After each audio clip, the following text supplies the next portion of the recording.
on this program on Friday, we have a segment called What's More Likely, and I'm going to throw a What's More Likely to you right off the bat.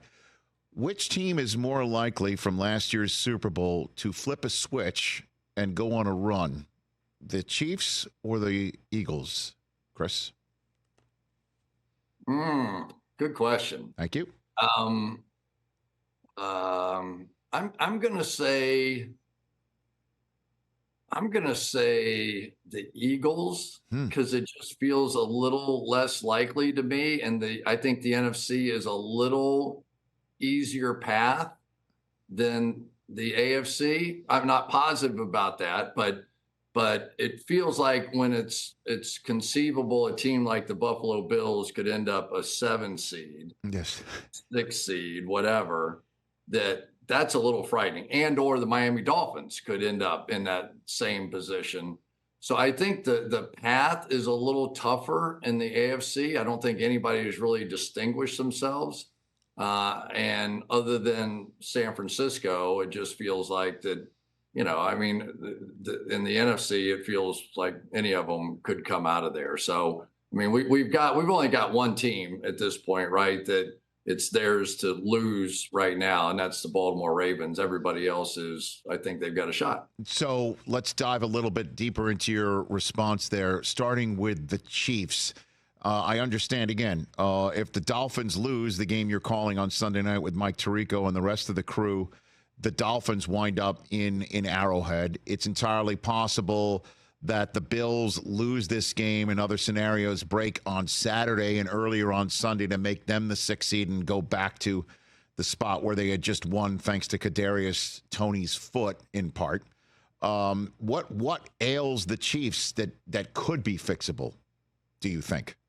Well, really, they've been riding their defense all season long. I mean, this is the team leading the league in sacks, and I think their secondary is really, really good. I mean, L'Jarius Sneed, Trent McDuffie, those guys have just been making plays all year long, really for the last several years, and they can get after you on both ends, right? They've got a good rush, and they've got a great player in Chris Jones, and they've got some tremendous talent in the secondary. So I love starting with defense because nobody ever does. Like when I do preseason prognostications, I always go, all right, let me figure out who has the best defense, and nobody else will pay attention to it. That's the way that it always works. So, but anytime you're telling me the big problem with the Kansas City Chiefs is what they're doing on offense, then I'm like, okay, that's possible that could be fixed, right? Right, yeah. Tell my wife that I'll call her later and she'll be thrilled with that.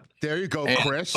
Yeah, you're talking to Rich Eisen on the Rich Eisen Show. You lay down the law. That's it, Chris. Well done. She lays it down often, so I don't know. But no, I hear you. But Mahomes has got to throw it to someone, right? And the tackles appear to be turnstiles a little bit too often around. But to some extent they were a year ago. And I think it's one of the things that's happened this year, Rich, is that Kansas City last year really became uber talented at chipping both edges and then getting Travis Kelce out into the route, right? And so they were getting the protection they needed, and they were getting a player like Kelce who was just running 3 or 4 yards down the field, get him the ball, he's making somebody miss, and he's making great plays down the field. So the problem is everybody stole it. I mean, it's all over the league right now. Everybody's doing a little bit of the same thing. So they figured out how to play it. They figured out how to defend it and the whole thing. But I still feel like with Pacheco that the Chiefs have plenty at the running back position. Mahomes and Kelce can go off at any time. I always say, I love Rashee Rice. I think he's a tough nut. I just think he's a hard guy to tackle.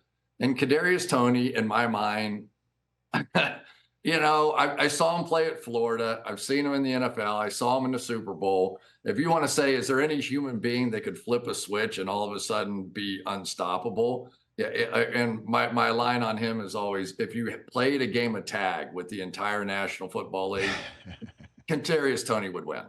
He would win. Like nobody can just grab him in open space. So I always look at that as, I mean, it's all the art of the possible. Their interior three offensive line is good as any in football, maybe the best.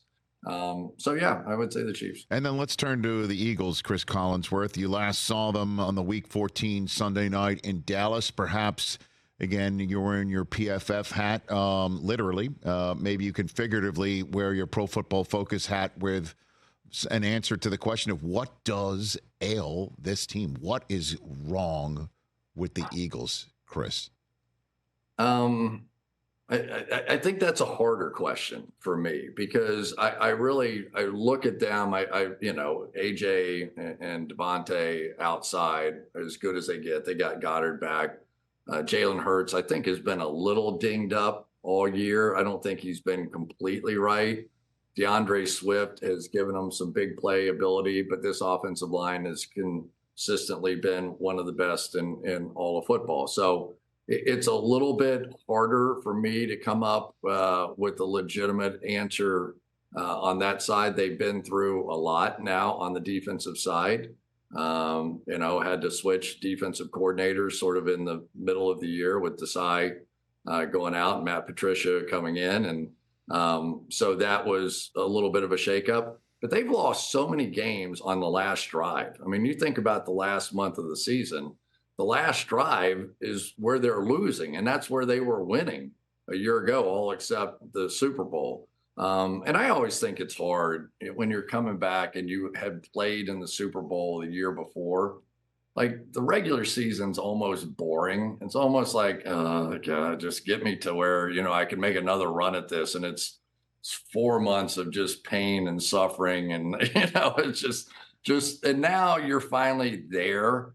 And the teams that have been there before, I mean, Philadelphia playing on the road in the first couple of rounds of the playoffs is not going to unnerve them, right? Kansas City is not going to get unnerved. So I think they both have a chance, but I've been watching a lot of Baltimore. We saw them a couple of weeks ago against Jacksonville, and now I was watching them against Miami, studying for the game this weekend. And I mean, Baltimore can beat you every way possible. There's nothing that team can't do. And short of some disaster happening,